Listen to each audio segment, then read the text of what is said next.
So let me start by first saying this is the year 2020. We're talking about TP America's 2020, right? 2020 is the 85th anniversary of the arm's length standard.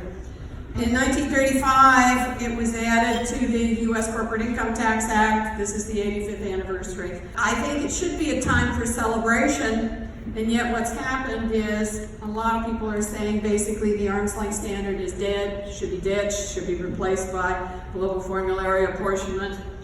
You know what the arm's length standard is, so I don't have to tell you, right? But the section 482 says in the various sentences in the Act.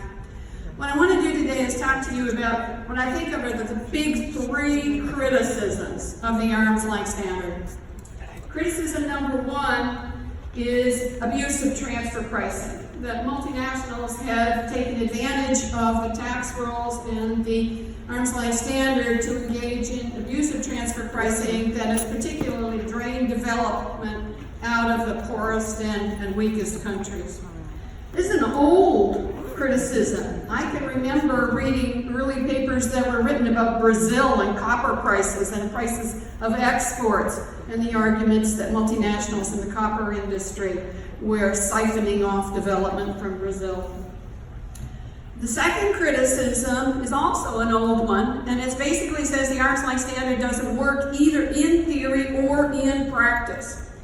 The argument for why it doesn't work in theory is that multinationals are not the same as unrelated parties. They have advantages that are not available to private domestic firms.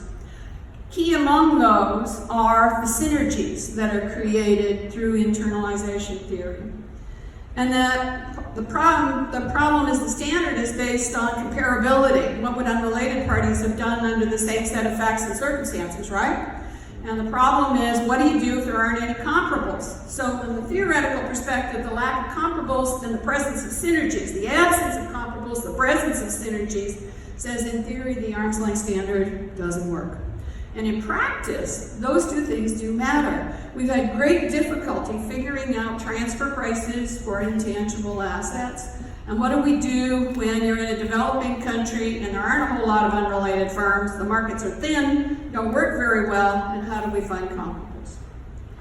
The third criticism is a new one. The first two are old. The third one is new. The new one is that transfer pricing no longer works in the digital economy. I've written elsewhere on Industry 4.0. Let me just sum it up as the way the OECD is done: scale without mass, reliance on intangible assets and data, and network effects. And that digital firms, born digitals and going digitals, are different beasts than the old firms, the old brick and mortar firms we knew, and that makes transfer pricing under the arm's length standard even harder to do. So I ask you a question. These are three what we would call wicked problems, very difficult problems. Is the arm's length standard dead? Is it just, maybe it's just asleep at the wheel here? I want to argue that's not the case. That the arm's length standard, maybe you should think of it a little bit like the little engine that could. You know, I think I can, and it went up the hill and got over to the other side. Maybe the arm's length standard is a little bit like the little engine that could. Or, if you want to use another analogy, and this is the one I'm going to use today, of David and the three Goliaths. The three Goliaths are abusive transfer pricing, the fact that we don't believe the arm's length standard works in theory or in practice, and the digital economy. And what I'm here today is to play the role of David and try to shoot down these three Goliaths. Let me start with Goliath number one, abusive transfer pricing. My response to this is that the problem is not the transfer pricing regulations. The problem is not the arm's length standard. The problem lies above it in the formulation of the international tax rules. We all know the rules. I don't need to spend time with you talking about residence and source and whether you tax on worldwide taxation, whether you exempt or whether you defer, right? All of these bits and components that we think of in terms of the international tax system. But what has happened over the years is really, I think, the governments have, for a variety of reasons, deliberately created holes in the system. They've created opportunities where firms could arbitrage those holes and take advantage of them, engage in tax avoidance. So I think saying the arm's length standard is the problem is a little bit like shooting the messenger. The fact that we do see abusive transfer pricing is because that's the messenger for a problem that lies elsewhere, and the problem is an international tax design problem of the rules. Moreover, as more and more governments have started taxing multinational enterprises and writing their own versions of 482, the rules have gotten ever more complicated. And we know in complexity lies lots of opportunities to engage in arbitrage. So my view here is that if you really want to fix the problem of abusive transfer pricing, you don't fix it by getting rid of the arm's length standard. You fix it by fixing the holes in the international tax system in which the arm's length standard is embedded. 3 possible solutions. Number 1 is we just go back to a simpler international tax system, one that was based on residence countries taxing on a worldwide basis, not territorial. We get rid of deferral, we tax on an accrual basis. In these kinds of situations, the arm's length standard is just a prop for filling in where there are problems.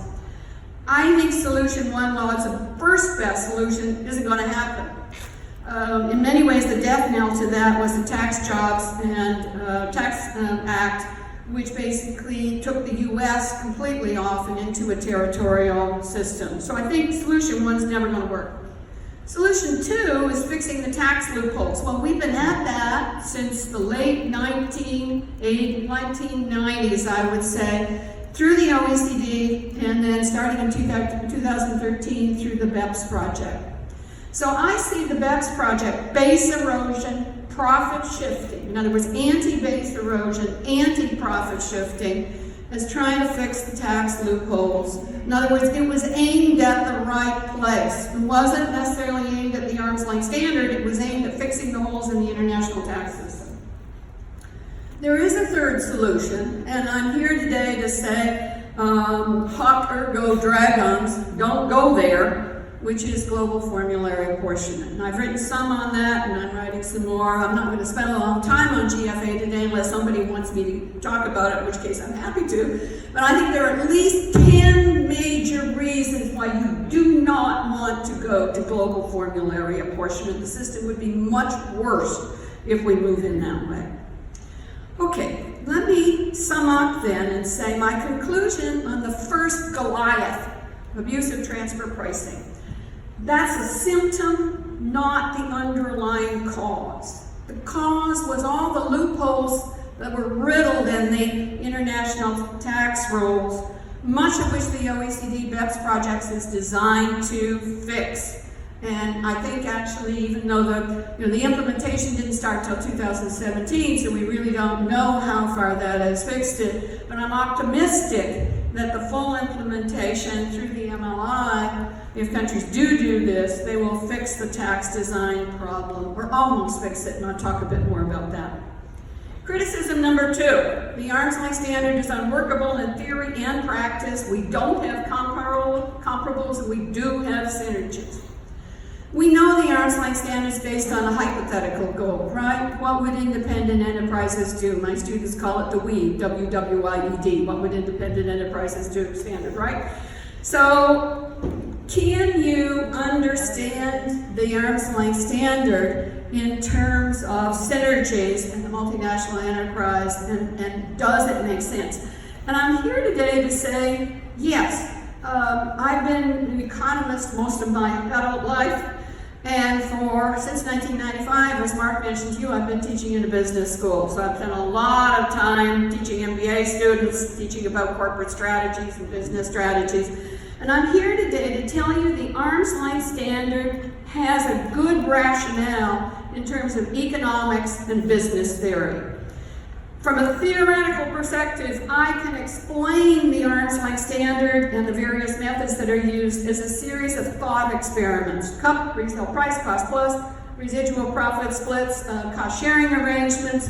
I can, through each of these individual ones, as an economist, as a professor of business, stand back and say, there is an underlying rationale that makes sense in economics and for business persons behind these methods in the arm's length standard.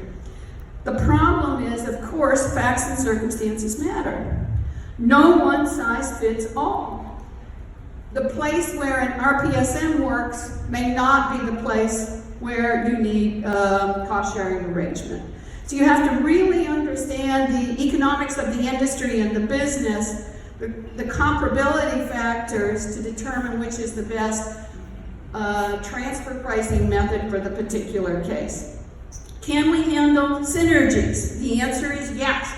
I think the idea behind the arm's length standard is to put a related party in the shoes of an unrelated party and ask, what would unrelated parties do in that situation? It's not that synergies have to go away, it's that we have to think about them from an economics and business perspective as to whom they belong in theory.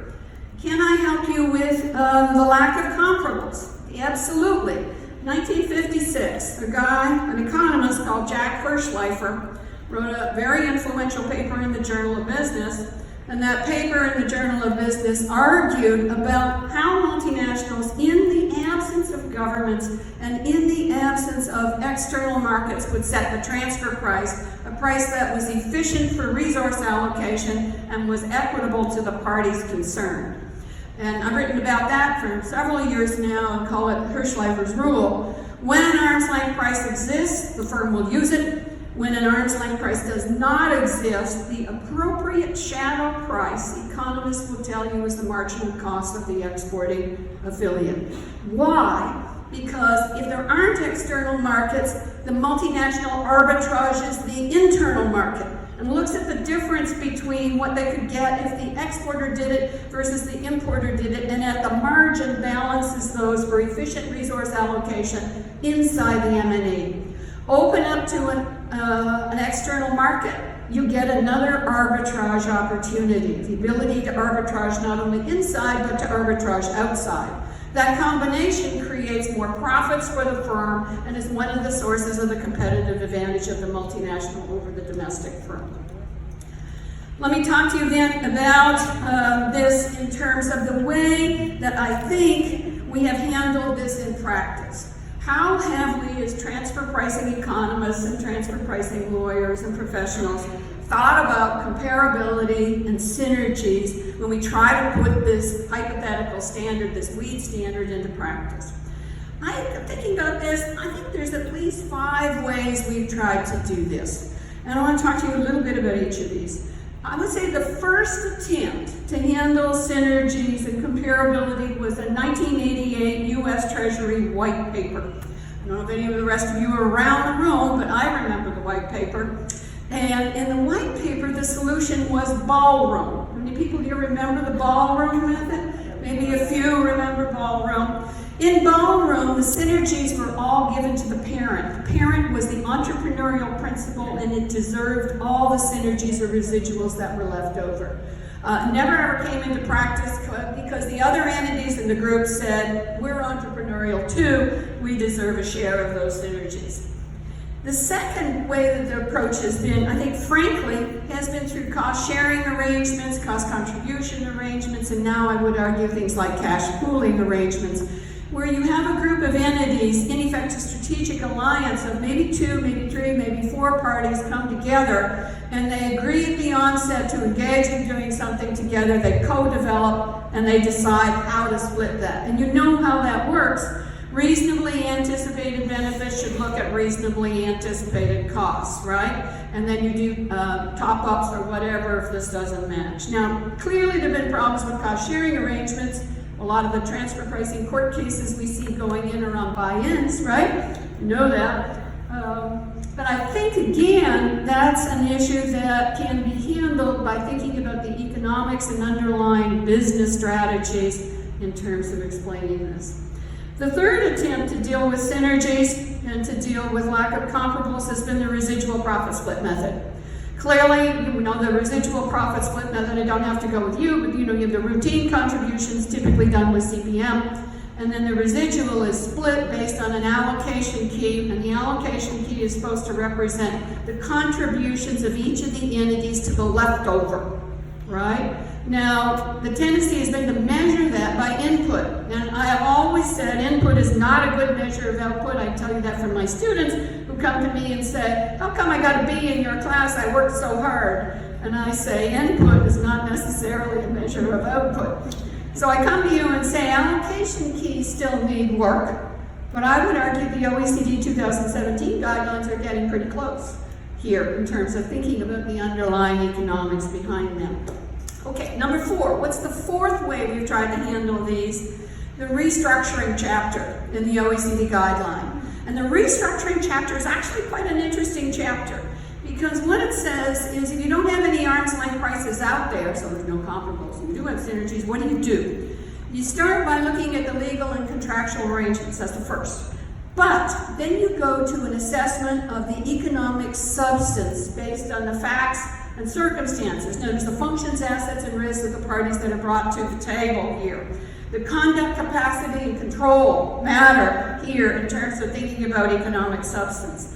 And the third thing is the relative bargaining power of the parties, which take into account their realistically available options and alternatives, including make it yourself, status quo, ability to walk away from the table. Now, you remember I talked to you a few minutes ago about Hirschleifer's rule. Hirschleifer's rule says if there's an open market price, arbitrage and take advantage of it. But if there isn't, arbitrage inside the firm and look at the marginal cost of the exporting party. Why did we get there? It's because that rule is exhausting all the internal arbitrage opportunities, including make it yourself, status quo, and the ability to walk away. So when the restructuring chapter came out, I was asked early on, what do you think about the restructuring chapter? Because it was such a change. And I was sort of mixed about it. I still have one major problem with the restructuring chapter. But the idea behind it, which is to look at the economic substance, including the relative bargaining power of the parties, to figure out what the transfer price should be, to me is wholly consistent with the way economics and business theory tells you firms work. A prudent business manager would like the way to think about this. Or maybe I'll segue 1 minute and tell you the thing I don't like. The one thing that doesn't work here is Hirschleifer's rule allows the multinational to collude and maximize group profits. So you may have one entity that loses and another one that wins. You can't do that in the restructuring chapter. The assumption is you can never be worse off than you were with the status quo. And that, I think, flies in the face of the theory. I have one fifth way we have tried to fix this problem of synergies and the problem of lack of comparables. And that's the action items 8, 9, 10 in the 2017, moved into the 2017 guidelines, which I think are right. You don't just look at mere legal title. You do look at the economic substance in terms of functions, assets, and risks. You do try to figure out who made the most valuable contribution here. You do take into account relative bargaining power of the parties. There is no one right answer, no one shoe fits all. This is not an easy job. Transfer pricing is all about problem solving. I tell my students when they would come into my first class and I say, you belong here if you like to solve puzzles. If you like to study firms, you're interested in industries, you think it's really cool to think of some of these difficult things and work out what the underlying economics and business would tell you the transfer price should be. Not necessarily what the rule says and the one-line sentence in the TP regulations, but the understanding of what's behind here and why we got where we got. See, in my own view, the way the rules were set up by people like Stanley Surrey, right, by people like Jack Hirschleifer, by Charles Baring, the individuals who were involved in setting up these rules were a combination of economists and lawyers. I always thought economists and lawyers made a nice pair, right? You need the lawyer to write the rule, but you need the economists and business people underneath to understand where we're coming from and what makes sense from a rational, prudent business manager. So my Goliath number 2 is, I think it's not really a problem. We can use economic theory and theory of business strategies to explain what we do if we don't have comparables, and what we do if we do have synergies. And I think we've gone a long way to actually fixing this in the 2017 TP guidelines. All right, I see 9 minutes left. Let me walk up and get to Goliath number 3. The reason why many of us are here today is the arm's length standard cannot work in a world of digital businesses. We all know about the big 5 firms. We all know their market capitalization must be getting close to $5 trillion now. I think of these as like a California, a gold grab from the 1800s is very similar to what's going now. Tax authorities all over the world have looked at these huge digital businesses and think of them as golden geese. They are there and ripe for the plucking, right? Facebook, Amazon, Alphabet, huge amounts of sales, maybe huge amounts of profits. Why not go out there and tax them? And the precipitating factor here has been, of course, the huge spread of digital sales taxes and digital service taxes as individual countries go after a land grab and trying to get their fair share of these profits. So my sort of thinking here of what the OECD is doing with Action Item 1, all of this was precipitated simply by trying to stop the spread of digital sales and digital service taxes. Now, I've written sort of fairly extensively on Pillar 1 and Pillar 2, and I actually have some co-authors here in the room, Nirja Srinivasan and Shrini Lampet, and I recommend, Oliver Treiler, recommend you have a look at some of my pieces on that. And so I'm not going to run through Pillar 1 and Pillar 2 with you, you know what that is, but let me just quickly tell you some of my problems, particularly Pillar 1. I don't think Pillar 1 is BEPS 2. It started from a different place, it's headed to a very different place. It is not about anti-base erosion, it is not about anti-profit shifting. The agenda behind it is simply trying to stop digital sales taxes and services taxes. I also think there's an underlying agenda here, if you look carefully at what's being proposed, which is to bring in what's they call fractional apportionment, but I would call a move to global formulary apportionment. And as I said, I have 10 good reasons why I'm not in favor of GFA, and I'm not in favor of it in Pillar 1. I think there's little economics behind the proposals in terms of the thought experiments of what economics would tell us about how we got to Pillar 1. I'm not convinced that market jurisdictions are a new form of value creation for the firm outside of the firm that can't already be captured through things like advertising revenue and putting taxes on profits that are earned from selling data. Work I've done with Nirja and Shrini, for example, on Internet of Things, while it shows there are some problems with using the existing methods, it's very clear they still can work. And it may backdoor you into residual profit split methods, but there's no reason why this can't help. Let me just say then, in terms of some of the other things, I think the proposals are untested. I worry about the impacts. I'm also very focused on the fact that the proposals look very much to me like differentiating between exports and foreign direct investment.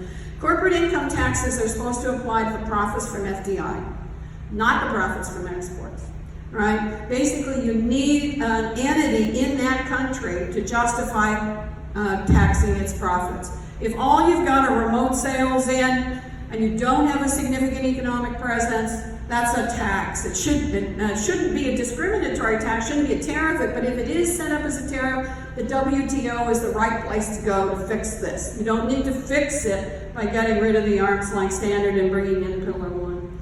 I do think we need to reinterpret the definition of a PE, and I have written about significant economic presence and why I think the PE definition needs to change, but the proposals are already there in the OECD in terms of fixing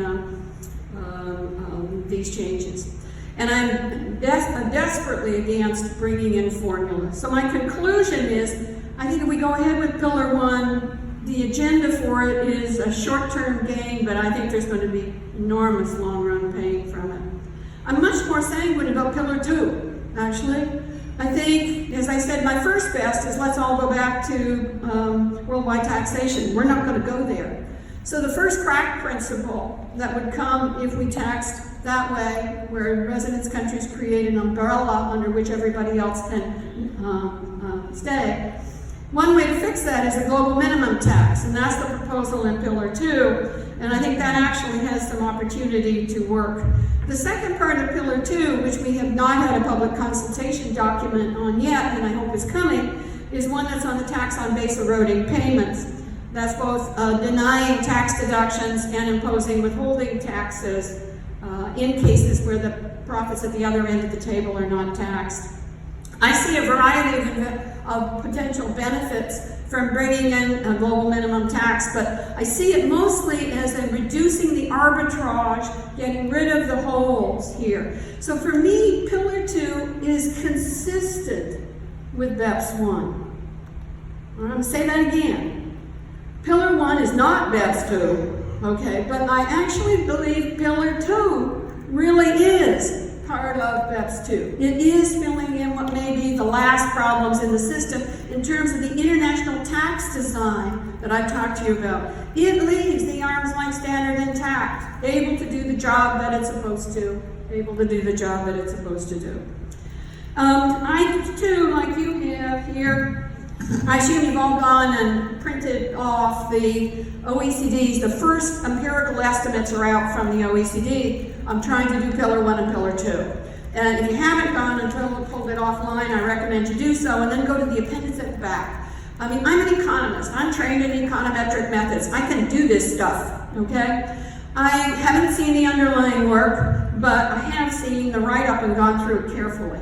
What it shows to me, actually, is Pillar 1's not raising much money at all. It's just shifting stuff around with a little bit of a half a percentage point in corporate income tax that's really on net being taken away from the offshore havens. Pillar 2 bites.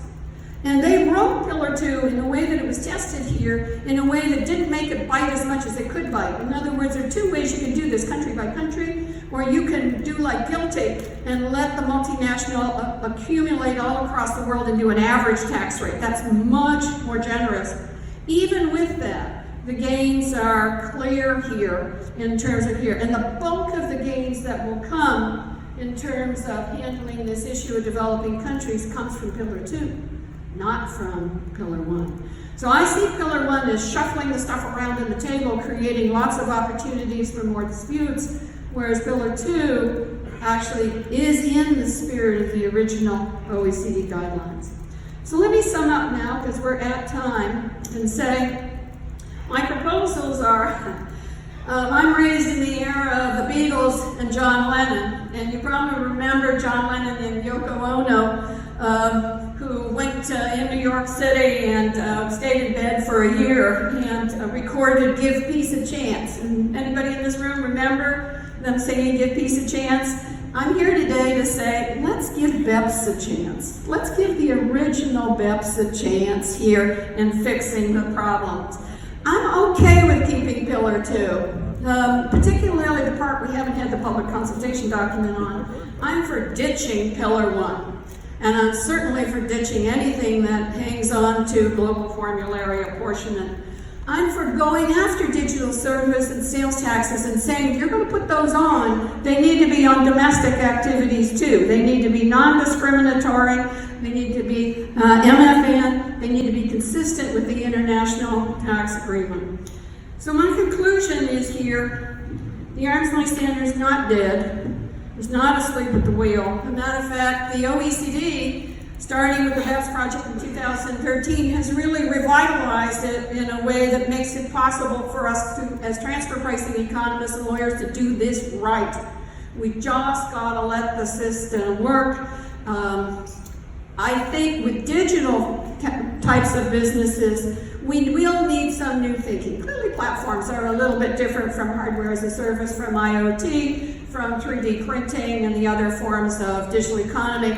models. And Mirja and I, for example, are doing a T2 proposal to the G20 where we're talking about different digital business models. And that's where my head is really focused on now, is saying, if I can do thought experiments for cup and resale pricing cost plus, and I can do them for co-developers, can I do them for hardware as a service? We were able to do them for IoT. Can we keep doing this? Can we add a chapter to the transfer pricing guidelines that cover the new digital models going forward without having to shake up the system and get rid of the arm's length standard? So I think ALS is the appropriate norm. It has an underlying training in economics and business that makes sense to me. The law is underpinned by the economics. Pillar 1 is not.